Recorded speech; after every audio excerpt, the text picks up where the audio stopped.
Meu nome é Tiago Jorge, eu sou cientista social, com mestrado e doutorado em educação. Sou pesquisador na UFMG, no grupo de estudos sobre política educacional e trabalho docente. Já desenvolvo aí pesquisas nessa área da influência das políticas educacionais no trabalho dos professores há algum tempo. E acho que as discussões na área de educação são de extrema importância, uma vez que estão na base de toda a discussão das políticas públicas em geral.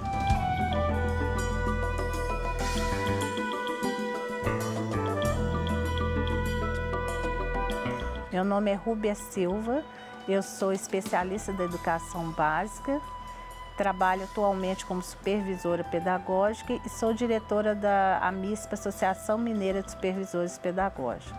E acredito que a educação seja um tema bastante forte para ser discutido, porque é a base de uma sociedade.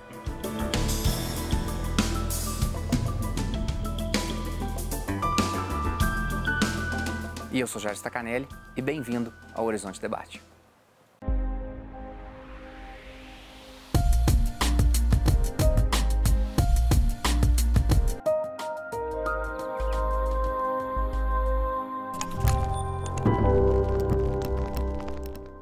Olá!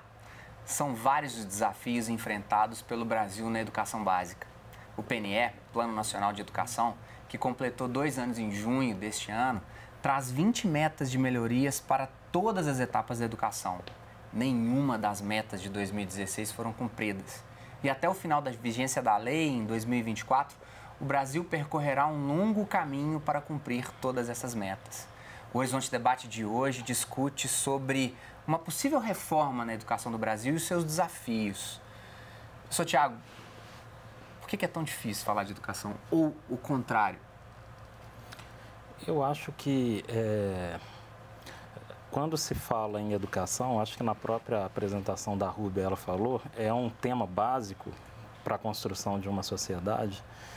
E quando você pensa que você tem uma série não digo somente metas, mas assim, a educação, ela está envolvida na construção do ser, na construção da sociedade mesmo em si.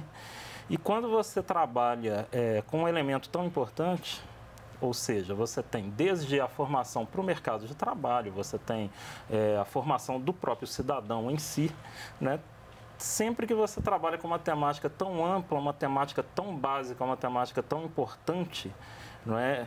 Sempre se gera um debate difícil.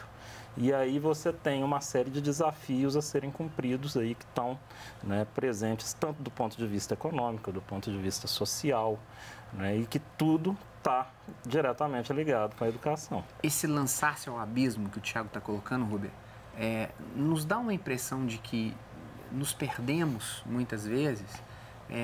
Eu estou caminhando nesse início para uma visão mais negativa, quando eu digo que quantos não são os agentes que estão infelizes no processo hoje? Bom, eu diria que, na verdade, muitas reformas já foram feitas na nossa educação, mas o que nós estamos precisando hoje não é mais reformar novas reformas, mas formar realmente o ser humano, cidadãos. E nesse contexto tem ficado perdido, né? Nós estamos mais preocupados com números, com índices, do que realmente percebendo esse ser humano que está ali carente de todas as formas de afeto, de atenção, até mesmo no seio familiar, né? Onde que a educação, a gente escutava sempre nossos pais dizerem que a educação veio do berço. E hoje não está existindo isso. Então, está se perdendo realmente o foco do que é educar. Tiago, quando pensamos, aí agora aqui estou Gilles Deleuze na cabeça, né? Em mudanças de sociedade de controle, onde a família, a escola, a caserna, o hospital, a prisão, né? Instituições totais fechadas em si, os muros disciplinares, eles ruem, em especial nos últimos 40, 50 anos.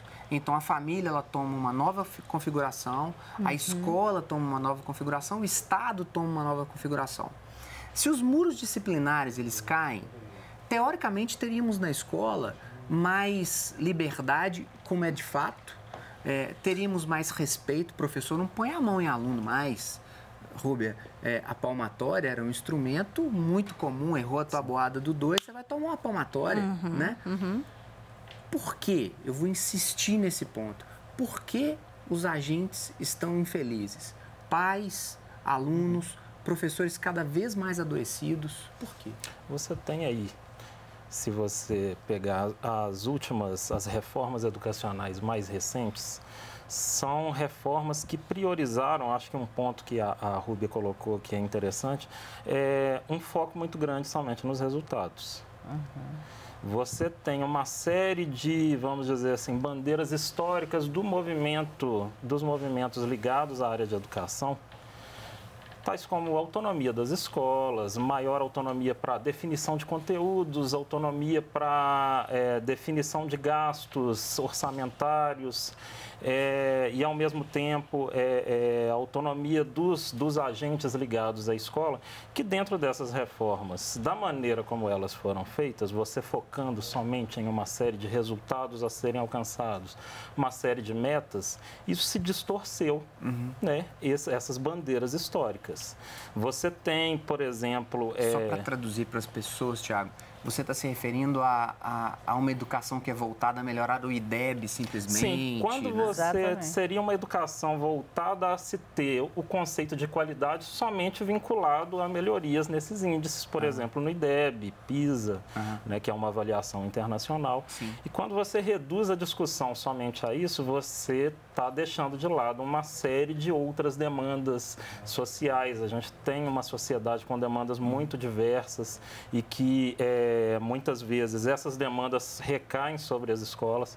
Como você falou, quando os muros caem, a tendência seria ter mais liberdade de pensamento, mas as reformas feitas dessa forma levam a uma participação dentro da escola de uma maneira mais voltada para cobranças vinculadas a esses resultados mesmo em si. Né? Muitas vezes você tem aí o discurso de talvez aí uma melhora da qualidade, uma cobrança maior em busca da melhora da qualidade, mas não necessariamente pensando esse conceito mais amplo de qualidade. Você acha que isso engessa o agente, engessa o pedagogo que tem a cobrança para que no final do ano aquele grupo de crianças melhore no índice de alfabetização, por exemplo? Isso engessa um pouco? Sim, porque a autonomia, como o Tiago falou, a autonomia, ela é apenas, vamos dizer, está no papel. Porque, na realidade, nós não temos autonomia, até pelo próprio sistema. Vamos dar um exemplo simples aqui. Por exemplo, um aluno que não sabe ler e escrever, ele vai chegando até o 5º ano sem saber ler e escrever, mas eu não posso reter este aluno. Então, o que acontece? A realidade que está no papel não é a realidade do dia a dia da escola. Então, realmente, fica engessado, porque muitas ações que nós que estamos na ponta, trabalhando o dia a dia da escola, queremos, né, fazer, muitas vezes o sistema não nos permite fazer. Aí é interessante perceber, né, que quando a escola vem plural, não a retenção, nós vamos fazer com que esses meninos progridam, existem outros pontos a serem avaliados, né? Desenvolvimento social, afetivo da criança, criatividade. A criança não vai ser apenas avaliada pelos números da prova de matemática, porque isso gera uma frustração muito grande. Pensamos que isso é legal, né? E aí isso vem e cai nessa questão... Recai nessa questão. De que a criança está ali no 5º ano, ela não lê, ela não interpreta textos de forma adequada. Aí, como se numa canetada política a gente resolvesse as propagandas, principalmente para as escolas, para as questões municipais, né? Senão vai voltar a repetência, vai voltar a bomba, né? É interessante perceber, né? Como se propõe alguma coisa e depois volta com algo que era abolido lá atrás. Tiago... E o que a gente percebe que é um sofrimento geral. Sofre a escola, né? Sofre o aluno, sofre a família e não se obtém aquele objetivo que era de formação de um ser para a vida. Né? Então, não se consegue fazer isso da maneira que se deveria fazer. Tiago, não sei se você lê dessa forma, mas eu acho que está faltando uma maturidade brasileira, principalmente nas questões políticas, onde não há uma dicotomia tão clara. Porque hoje na escola a gente tem aquele educador que coloca de forma muito direta. Pontual, tem que reprovar, tem que reter, tem que fazer isso. Enquanto outros que dizem, não, peraí, tem outra forma. Thiago, o que eu acho é o seguinte, esses programas, essas políticas aí de progressão automática, vamos dizer assim, elas vieram num bojo aí de uma série de mudanças na organização da educação, que tinha uma série de outras mudanças atreladas a isso.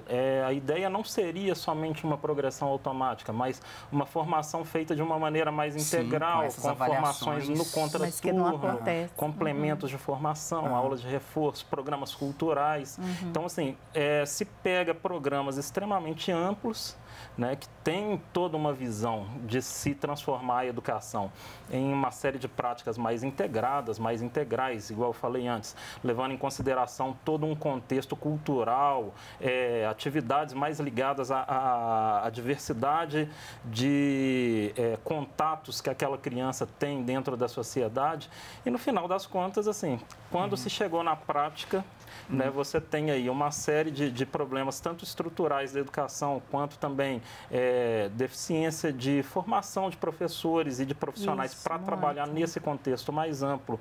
Como eu falei, uma série de reformas vinculadas a se colocar uma lógica mais adotada em empresas privadas dentro da educação, ou seja, assim, uma gestão voltada para resultados acima de tudo, onde você tem uma série de metas a serem cumpridas, se não tem-se aí uma Thiago, série de restrições. Eu vou retomar essa nossa conversa, em especial buscando esse ponto, né, que talvez seja um dos pontos que, quando conversamos com os professores, aqueles operários que estão ali de fato no dia a dia, eles mais reclamam. E você? O que você pensa dessa história toda? Seus filhos, seus netos, seus sobrinhos, você está extremamente imbricado com esse tema. Nós vamos para um breve intervalo. Voltamos já já.